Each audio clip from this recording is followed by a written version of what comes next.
Welcome to the Organisational Inclusionist. I'm your host, Grace Masuro. In this podcast series, we'll be delving deep into the pressing issues surrounding equality, diversity, and inclusion in both the workplace and the broader world. My goal is to foster understanding, inspire change, and amplify the voices of those advocating for a more inclusive and equitable society. Throughout this series, I'll be engaging in candid discussions with leaders, experts, activists, and changemakers from various fields. We'll explore the challenges, successes, and evolving landscapes of equality, diversity, and inclusion. From dismantling systematic biases to promoting equal opportunities for all, we'll touch on a broad range of topics. But we won't stop at discussing problems. We'll actively seek out solutions and actionable steps to drive positive change.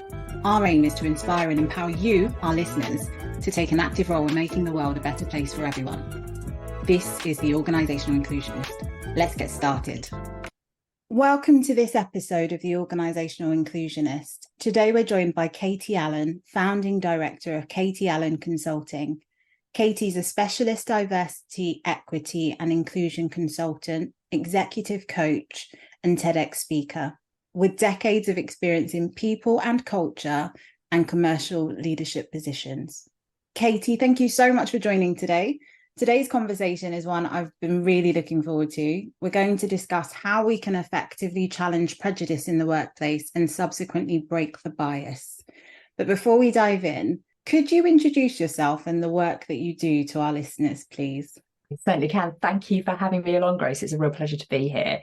So I am Katie Allen of Katie Allen Consulting, and essentially I'm an inclusion coach and speaker. And what this means is that I work with individuals and teams, and really, we call ourselves DEI specialists, but actually a lot of what I do is working with leadership teams and organisations to get under the skin of that fear that we all have of putting our foot in it, saying the wrong thing, and kind of really trying to get people to have open and honest conversations about what's it like to be me, what's it like to be you, and how can we promote equality and equity within our workplaces. So really it's about trying to drive human and adult conversations about our differences. And that really is the bit that gets me fired up and passionate about my job. Amazing.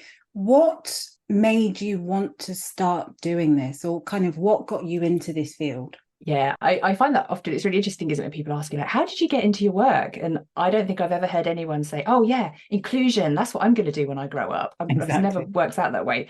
I think we all come at it, don't we, because of our own experiences and the, the things that we have kind of either witnessed or gone through personally that has started us thinking like, oh yeah, we can do something differently. There's more to be done here. And the more we kind of explore what's going on in society, I think some of us just feel very personally motivated to think, yeah, the leadership training we have going on right now isn't really cutting it. I want to do more. So for me, it was a very much a personal experience of the workplaces I've been in, and just thinking, oh no, this doesn't fly. There is more that we can do, and really, I guess, leaning into that to go, okay, I'm going to help. I'm going to be the change. I want to dedicate my time upskilling myself so that I can help other people upskill themselves. Amazing. Thank you, Katie. When we spoke a few weeks ago, we found ourselves talking through past experiences in which we'd maybe perpetuated prejudices by not speaking up. Can you share a personal experience of prejudice or bias that you've encountered in the workplace? How did that experience impact you professionally and personally? Yeah, absolutely. So yeah, like I was saying, we all come at this, don't we, with this personal experience, and that is absolutely true for me. So I kind of first became aware of how kind of bias and prejudice can be felt within the workplace when I was in my mid-20s. And I worked in the petrochemical industry. And for anyone and your listeners who is not familiar with that industry, it's heavily male dominated. No way. Massive. I know. Shocker. Totally. So I spent a lot of time on oil refineries and in those kind of environments. And, it wasn't a surprise to me going into that. I knew that was what the environment was. But, you're kind of your mid-20s, you're excited, you've got this fantastic new role. I was working with like an internal labour agency, so bringing people into projects, and I was really kind of enjoying what we were doing. And then I was promoted through that work, and I became sitting on their senior leadership team. It was a very commercial role, and I really, really enjoyed it. However, throughout my 10 years with that organisation, what I also encountered were, in this male-dominated environment, comments about me as a woman. So essentially, who was I? I was given the nickname Blondie over there quite frequently. I found that there were times when I wanted to just get changed on site and I couldn't because the mess rooms weren't set up for me. So I had to crouch down behind a desk if I wanted to get changed. And so all of these things were happening. And I found people asking questions about my credibility in the role purely based on my gender and my age, to be fair. And I also had stories told about me in the way I was kind of objectified, and people saying, well, I obviously only got into the position I did because I'd slept with people. I mean, what other possible explanation could there be? I couldn't be good at my job. Exactly. And it really sat with me. And I found, even though I was, by the end of my career with them, in a senior position, I wasn't really able to kind of challenge or move the needle on that. I was still experiencing these things from other people around me in those leadership positions. That was the culture that was being perpetuated. And, you said what kind of impact did that have on me professionally and personally? Well, personally, I felt, well, I can't be myself here, can I? Obviously, I need to be one of the boys if I'm going to fit in. So I learned to play golf because on the golf course is where a lot of the action happened. I changed who I was. I didn't wear things that I would normally consider to be nice clothes for me. I wore very masculine polo shirts and jeans and boots. I didn't want to stand out. I didn't wear nail polish, minimal makeup, because, you want to be like pretty enough, but not too pretty because you don't want to draw attention to yourself, right?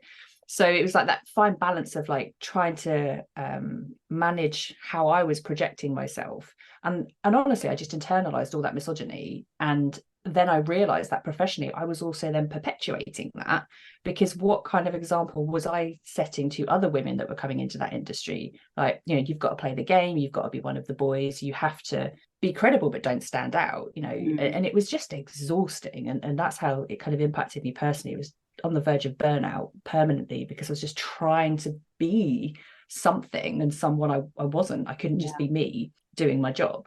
It was really tough. No, it sounds it. I think I've had similar experiences in the early part of my career where, how I looked was constantly commented on, but never necessarily to me. So I'd hear people have said this, or people feel like you only got this job because you're pretty, or just inappropriate comments as well, actually.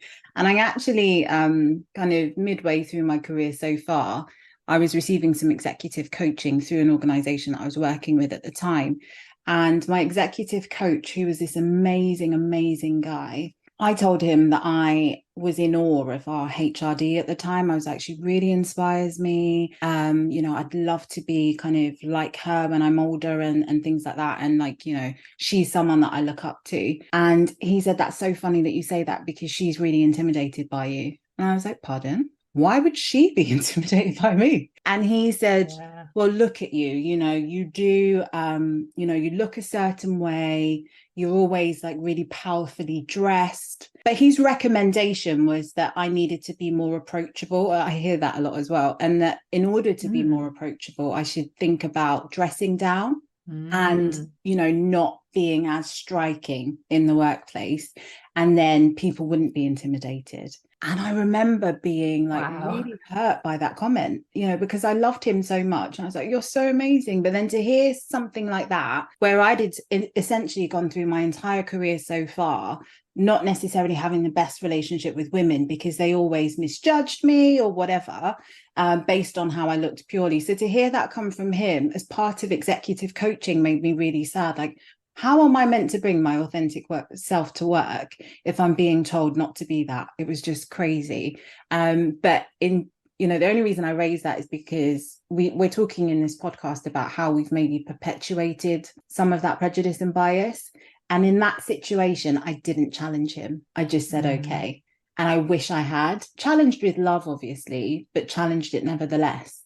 Yeah. So for our listeners who are wondering what we mean by prejudice or bias, how would you define them, especially in the context of the workplace? Yeah, I mean, so in its kind of simplest form, when we think about having a bias, right? So it's simply like we have a preference or we favour one thing over another. Okay? And it's whether that's conscious, unconscious, there's a lot of chat about that, isn't there? But, it's just about having a preference one way or another. And when we think about prejudice, that's generally the negative connotation of, we have a negative bias towards something, a negative preference for something. And one example that I tend to use that kind of helps people understand this a little bit is, I mean, I'm a football fan, right? I mean, I'm an Aston Villa fan, so, you know, who knows if that could be classed as good football.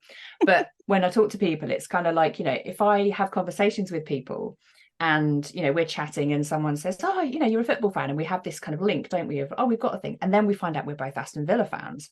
Awesome. You know, we've got this connection. We may have just met one another, we know nothing about one another, but immediately that person is probably going to know, like, and trust me on the basis of one thing.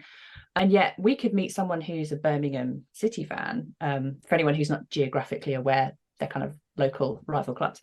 And, you know, immediately we are going to have all kinds of thoughts and feelings about this person based upon absolutely nothing but this one piece of information we've got. And so in the context, this is what we call affinity bias, like we have an affinity with or against something. And this is where we kind of, you know, we start to think about these prejudices. How do they creep in? Because if I know nothing about anybody other than this one piece of information, but I'm already going to go, yeah, but they're a bit of a loser, right?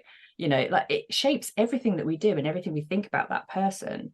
And it's just kind of, it's so unnecessary, and we can find it very difficult to challenge. And that's why we have to be really careful about recognizing when these biases come into play and how are we processing that information. And like when we think about, well, where does this come from, this need to kind of want to be liked or want to fit in with people?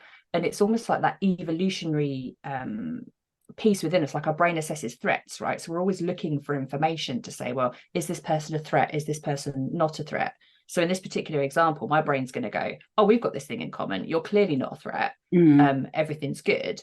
Whereas this other piece of information says, oh, maybe you are a threat, you know, we like this different thing, so I now need to be wary of you. And it's such, and again, it's such nonsense, but we have got hundreds of years worth of patriarchy, capitalism, colonialism giving us all this information that we use to then decide, are you a threat or are you not a threat? Yeah. And you know, when talking about the examples that you were saying there around the advice your executive coach gave you, you know, could you tone it down a little bit, please? Could you just be a bit less? Then you're going to fit in, and then people are going to like you. And it's like, well, okay, but this is a year's worth of patriarchy that is kind of building up and telling us like, oh, well, we expect women to act in this particular way, and if they don't fulfill this vision that we believe is how women should be in the workplace, well, you know, okay, maybe they're not very likable, maybe they're not very approachable. And actually, all you are is simply a confident person living, you know, in your own body.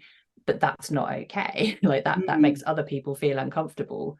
And more importantly, other women feel uncomfortable, because we are internalizing and we are perpetuating and upholding these kind of values and beliefs that we don't even know where they came from, you know, but we're leaning in anyway, and it's all happening inside us and we don't know why.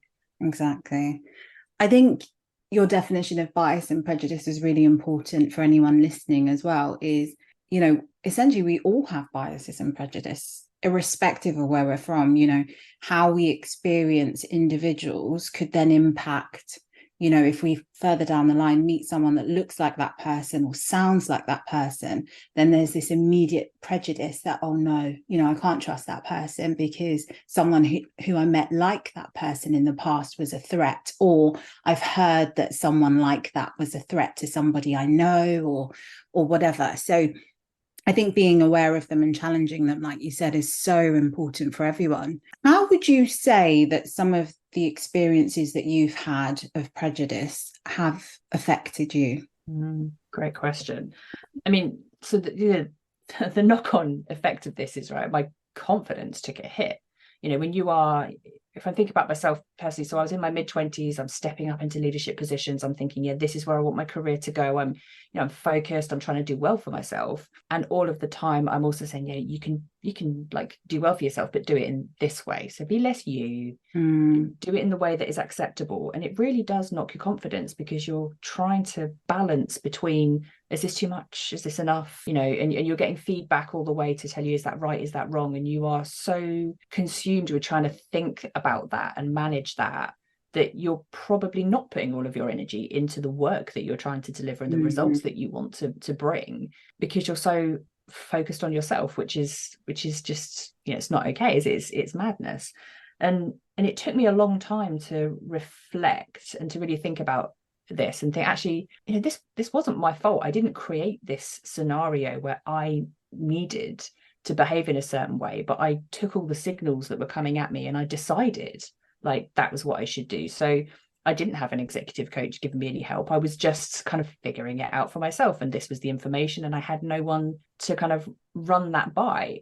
And also I wasn't seeking anybody out, because how am I going to find someone to go to and go, I think people are saying these things about me, and I'm hearing people saying these things about me, and actually people are calling me names to my face.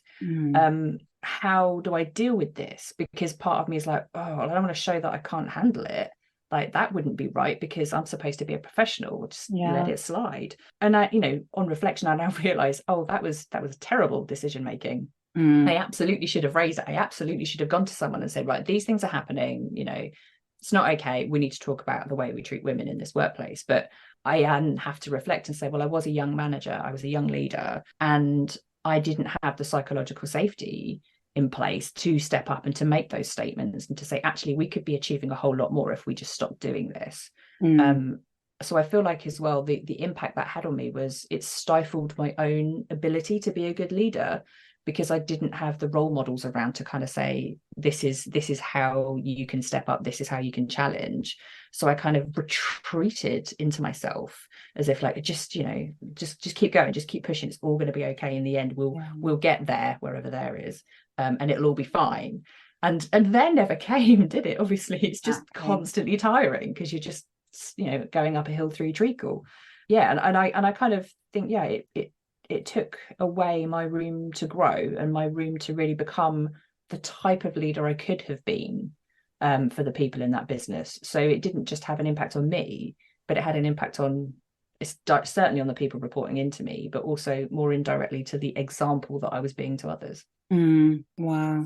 We discussed a few weeks ago how difficult it was back in the day to challenge some of the situations we found ourselves in. How did you personally address or respond to the prejudice or bias you experienced in the workplace? And are there any strategies that you'd recommend to others facing similar situations? So for me, a huge turning point in my experiences was when another woman joined this team, and she certainly was the kind of person that had the strength to stand up and challenge these things. And watching her also experience similar treatment and watching her not stand for it was a real moment for me of thinking, oh, like I didn't have to go about it in the way that I did. And then having someone to kind of approach and say, okay, I've noticed these things happening, and these are my experiences as well. Like, can we talk about this? And she was a huge help for me, even if it was just having someone to go to and go, oh, mate, this is a nightmare. It was just nice to have someone to be able to be that frank with, but also taking her lead and thinking, oh yeah, like I can stand up and I can do this. So it was interesting in watching it happen to someone else. I was able to not normalize the harm that was being caused. I was like, oh, that's unacceptable. Now I see that treatment of others. So in terms of what would I say to other people, I would absolutely say, think about and seek out those trusted colleagues and advisors or mentors or people that you can go to, where you can have those open and frank conversations. Like, who can you trust to be very vulnerable with and say, okay, this is what's happening to me or for me, around me, and share that and get some perspective, because it might not be safe to speak up publicly, but hopefully there will be someone that you can speak up to who can help you, get in touch with the right person. If you have got an HR department who are kind of open and willing to have these conversations, then absolutely go and speak to them. That's their role. Address these issues, have a conversation. And kind of don't shoulder that burden all for yourself, because it's not on you. It's not on you at all. And additionally, I'd also say, like, have a think about what policies are in place, the more structured approach, aside from just speaking to people. If I think about my experiences, it was absolutely workplace bullying. It was absolutely harassment. And there were policies in place that could have supported me with that. So even if I felt raising it within the team was maybe going to get me laughed at, there was still a policy I could point out and say, okay, you're laughing, but right here, what you're doing, this is bullying, and it says so right here. So, you're going to change this. Would I have been that bold about it? I don't know. But, there was a framework in place for me to take up, and I didn't utilize that. Again, how it would have been received, I don't know. But I would definitely say in most organizations, it's there, and it's there for a good reason. So definitely kind of find out for your own benefit, like, where do you stand, and then have that conversation. Brilliant. I'd agree. Thank you, Katie. How important is it for individuals to seek support from colleagues, supervisors, or HR when dealing with prejudice or bias? So you talked about people seeking out help and getting that knowledge, but why is it so important to do that?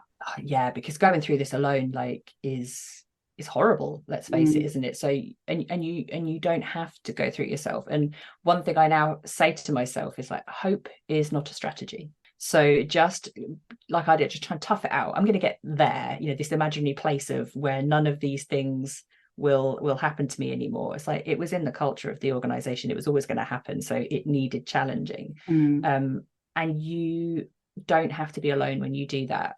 You speak to line managers, speak to HR, speak to advisors, speak to people outside of the business, just to get perspective if you're not quite sure. Because having these conversations relies heavily, like we said, on psychological safety and trust. And there will be places that you can find, even just a small pocket, you can find that, so that you can at least know that you aren't alone in it, and it's not in your head, it's not made up, because it isn't, even though some places would like us to feel that way, because gaslighting is, of course, real. And you can also seek out allies as well, when it's not just about people who have got formal organizational responsibility for these things, such as managers and HR. Like, talk to colleagues who maybe witness what you're going through. Reach out to them as allies to say, like, I feel like this is what I'm experiencing. Could you just pay attention in the next meeting? Like, let me know how you feel about it, and kind of send some signals up to see if people can be your eyes and ears as well, just to go, oh yeah, like, that isn't okay. I'm going to document that for you. I'm happy to speak up with you. I'm happy to be your witness, and just bring people in, because it's not yours to shoulder that burden alone, for sure. No, absolutely not. I think there's also the element of speaking up and being the one to raise the issue, to almost protect those that come after you. Because like you said, you were pretty much by yourself for a while, until an ally joined the business, that you were able to then witness kind of standing up to it. And I'm sure that between the two of you, any female then joining that business had a completely different experience. Maybe not completely different, but better in some way, as a result of the challenge that you did. So I think that would be my kind of biggest addition to that, is if you don't feel like it's enough to say something for yourself, then think about the people that are going to come after you, and how will the work that you do in this moment and in this time make things better for them. What would you say to leaders that want to create a safe space for employees to report and address instances of prejudice and bias? Yeah, and I always find this a really interesting thought process, right? Because we hear so often, don't we? We want to create an organization where people can be their authentic selves. Okay, awesome. What does that mean for you? And so my advice to leaders is, walk that talk. You're saying that you want to create these environments, so create them. Like, actually put the effort in to create them, and say it more than once. Because I often, we've told people our door is open, so nobody's using it. Yeah, sure. Because if I think again about my own experience, for so long the door would have been open, I wasn't going in there to say anything. So I needed to hear more than once, if you come in and talk to us about this, we're going to listen, for it to feel safe, for me to then maybe start having those conversations.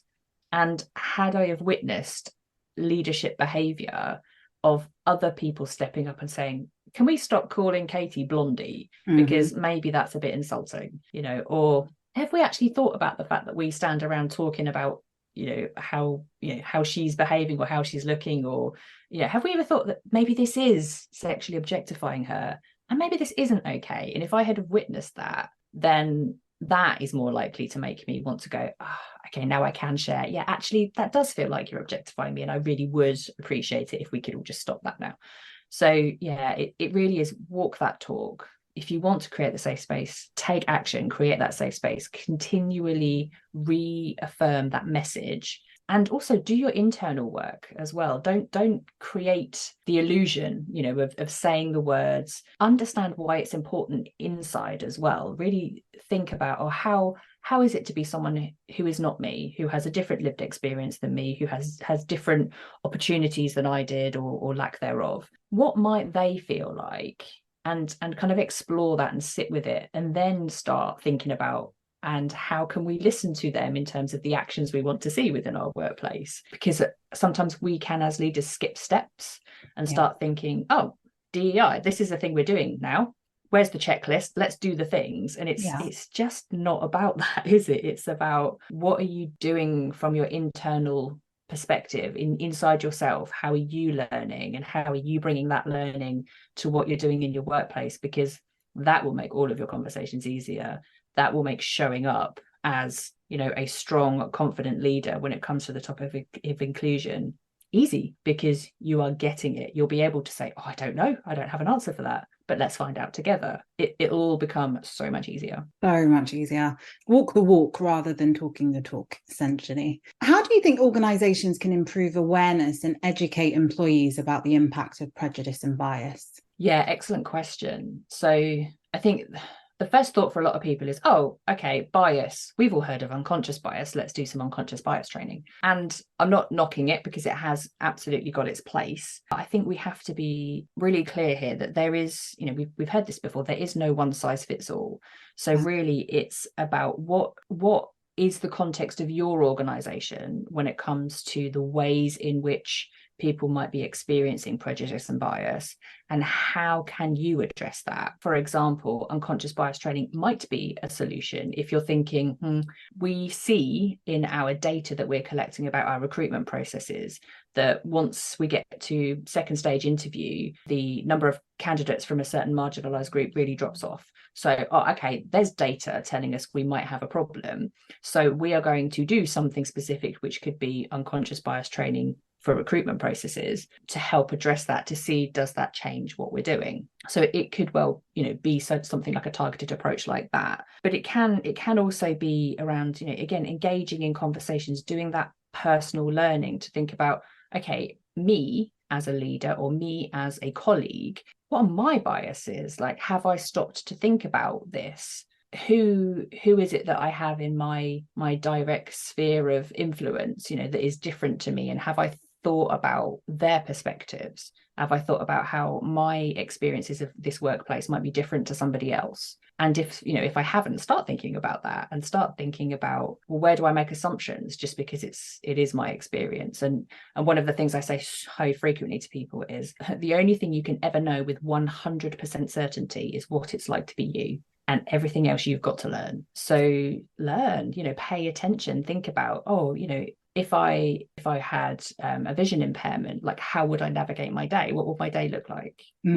How would it feel? How might I come up against barriers? And then start thinking about that as the default, you know, sort of building that in. Challenge your own thoughts and assumptions. Thank you, Katie. What policies or interventions should organisations have in place to mitigate prejudice and bias? So you talked about unconscious bias training having its place, but are there any other policies or interventions you'd recommend? Yeah, policy. So I guess this is a tricky one, isn't it? Because how do you policy against bias? Like, you can't, we can't write a policy to say, well, from now on, no bias in the workplace, because it's kind of an unrealistic, idealistic dream, isn't it? Because we are humans. So I would say the best thing we can do is to educate ourselves, challenge this internal notion we have about good versus bad people, because it is always like, oh, I'm a good person, so therefore I'm not going to have any biases, because that would make me a bad person. And it's like, actually,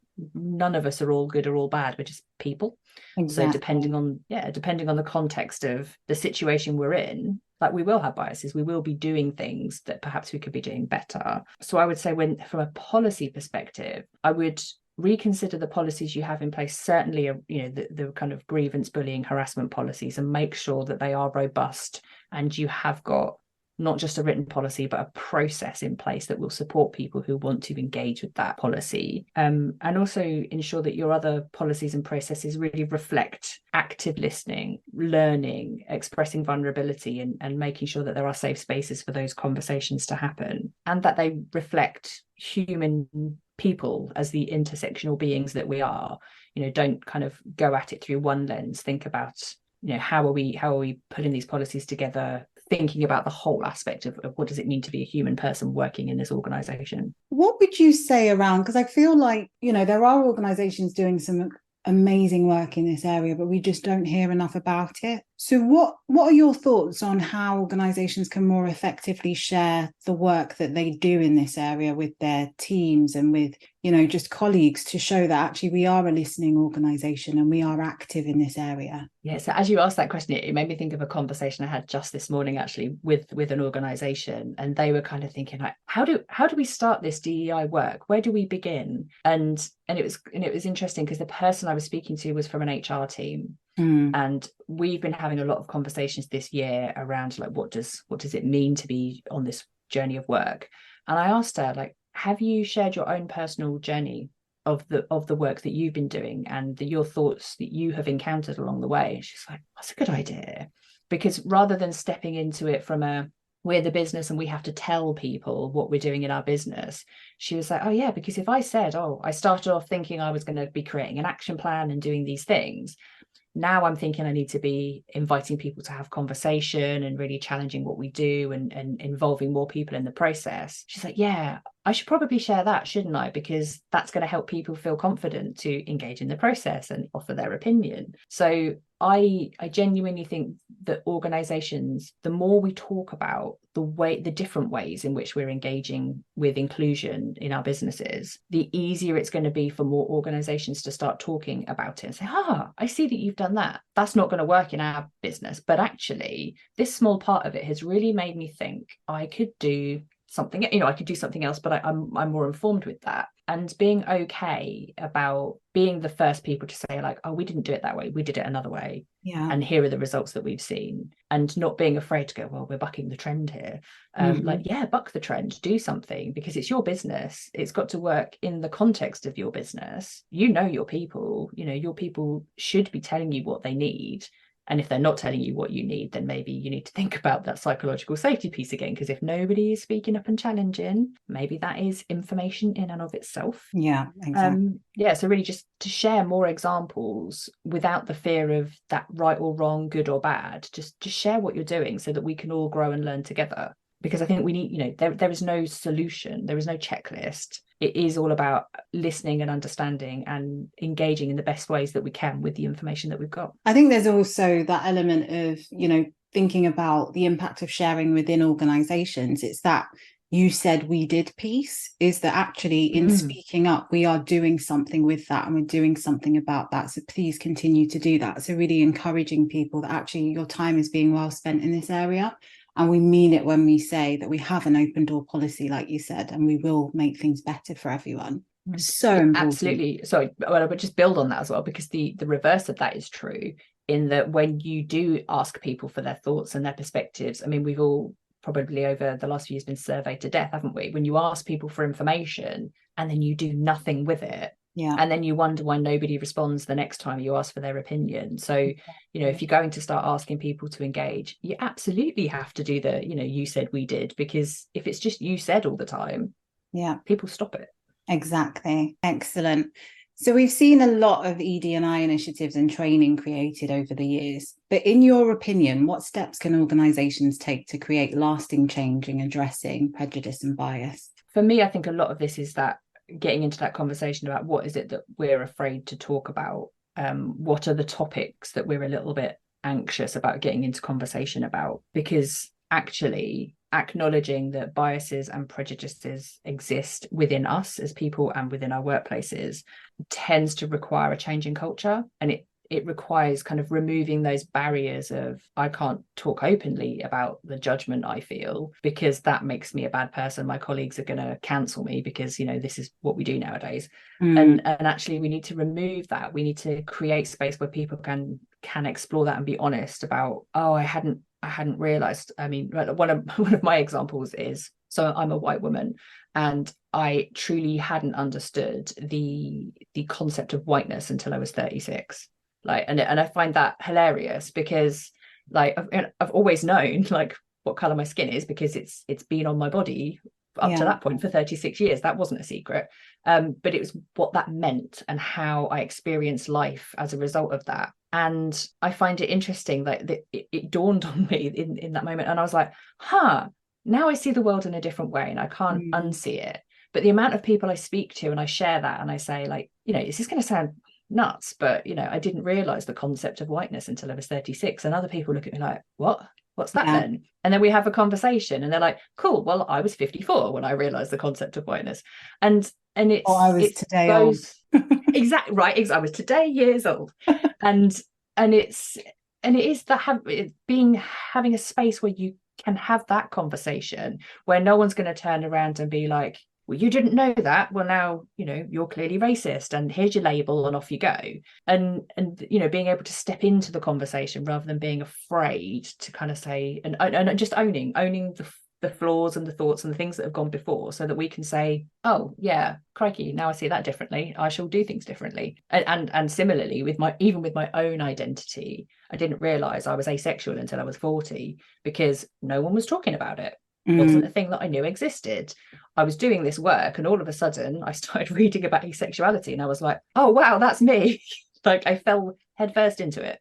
And because we don't know what we don't know until we start talking about it. So absolutely. From my perspective, for organizations to create that lasting change in addressing prejudices and biases, we just have to be open and honest about what we know, what we don't know, where our blind spots are, and allow space for people to see them without fear of repercussion. And again, it comes back to psychological safety. I think that's the power of conversation as well, because it's interesting when you said you didn't realize your whiteness until you were 36. It brought me back to when I realized my blackness. And because I growing up, I went to primary school. My primary school was in Clapham. It was predominantly Black. So everyone looked like me. My race wasn't an issue. Secondary school, interestingly, was the complete opposite. But it was amazing. Like being Black was never raised. It was never a point. And it's not that I didn't know I was Black. I definitely knew I was Black because I was born in Nigeria. All my family, that I had were Black at the time. So I knew I was Black, but it was never an issue. And even in secondary school, I never felt like it was an issue. My teachers went above and beyond to support me and to tell me how powerful and how successful I could be, etc.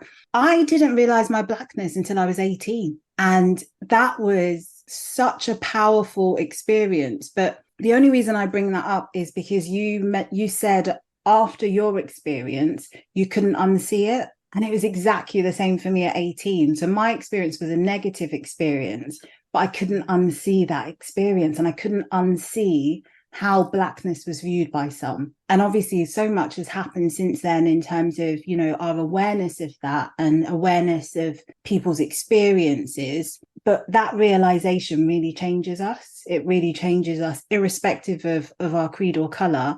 Once you realize your Blackness or your whiteness, there is a change that happens. And hopefully in the main, that change is good, but it's such a powerful one. And I think even sharing those experiences is really powerful in understanding, actually, when did you realize this? What were the circumstances and how has that impacted you? Because I just think, like for me, that was a light bulb moment hearing your experience and just making me think about mine as well. So thank you for sharing that, Katie. What would be your call to action for our listeners regarding addressing and challenging prejudice and bias in the workplace? Like, you've shared some really powerful points. I think in particular, the fact that we all have biases and prejudice, and we need to stop seeing them, accepting that as a negative, that means you're a bad person. It doesn't.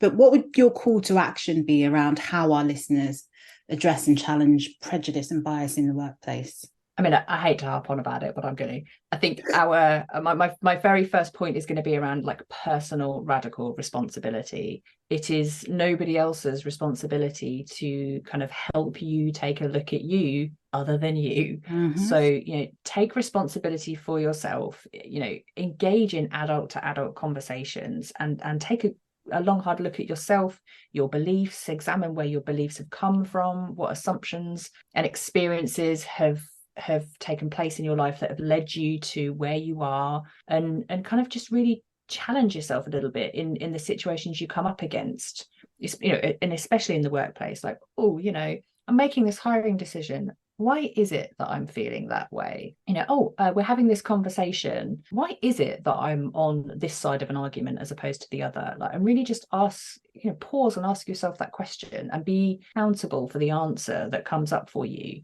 because we can want to sanitize, these answers for other people, sure, that's fine, but at least be honest with yourself. Be honest with yourself about where it's coming from, because if we can't be honest with ourselves, how on earth are we ever going to get past it? Nothing is so bad that we can't be truthful to ourselves. Yeah, so I would ask yourself, like, how diverse is your world, and who are the people that you are surrounding yourself with?